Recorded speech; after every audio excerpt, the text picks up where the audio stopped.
यह चीन की महान दीवार है जो 2000 साल पहले बनाई गई थी। इसकी लंबाई 21,000 किलोमीटर से अधिक है और इसे विश्व की नई 7 अद्भुत चीजों में से एक माना जाता है। लेकिन प्राचीन काल में जब कोई तकनीक नहीं थी, इसे कैसे बनाया गया? शुरू में घुमंतू जनजातियों के हमलों से बचने के लिए लोगों ने पीली मिट्टी से 6 मीटर ऊंची दीवार बनाई। दीवार को मजबूत बनाने के लिए मिट्टी में भूसे या सरकंडा मिलाया गया, जो आज के समय में स्टील का काम करता है। यह तरीका सरल था और 80 कामगार 7 दिनों में 1 किलोमीटर लंबी दीवार बना सकते थे।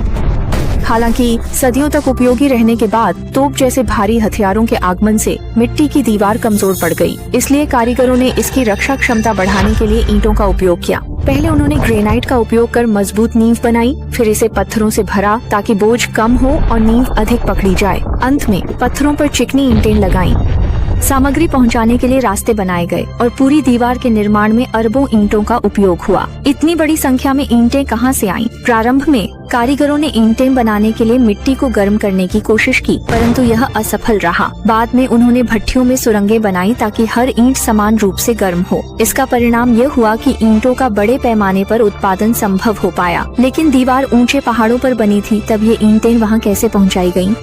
पुराने समय में मशीनों के बिना केवल मानव श्रम पर निर्भर किया गया। कारीगर कंधे पर टोकरे उठाकर और डंडों का उपयोग कर ईंटें पहाड़ों पर ले गए। हर 150 मीटर पर एक वॉच टावर बनाया गया और सुरक्षा के लिए दीवार के आसपास की 3 किलोमीटर की वनस्पति हटा दी गई। दुश्मनों के आते ही चौकसी में लगे सैनिक उन्हें दूर से देख सकते थे। सीमाओं की सुरक्षा के लिए सैनिकों को सालों तक दीवार पर तैनात रहना पड़ता था। कारीगरों ने तोप मचान की पहली मंजिल को बैरक्स बनाया, जहां 20-30 सैनिक आराम कर सकते थे। दोनों ओर खिड़कियां चौकसी के लिए थीं और दूसरी मंजिल पर हथियार और भोजन भंडारण के लिए जगह थी। दीवार पर हर कुछ मीटर पर तीर मारने के लिए खिड़कियां बनाई गई थीं।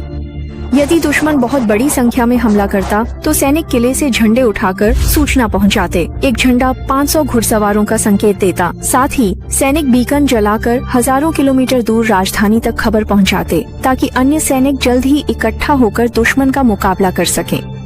भले ही आज वह बीकन नहीं जलते, लेकिन महान दीवार अभी भी चीनी लोगों की मेहनत, बुद्धिमानी और साहस की प्रतीक है।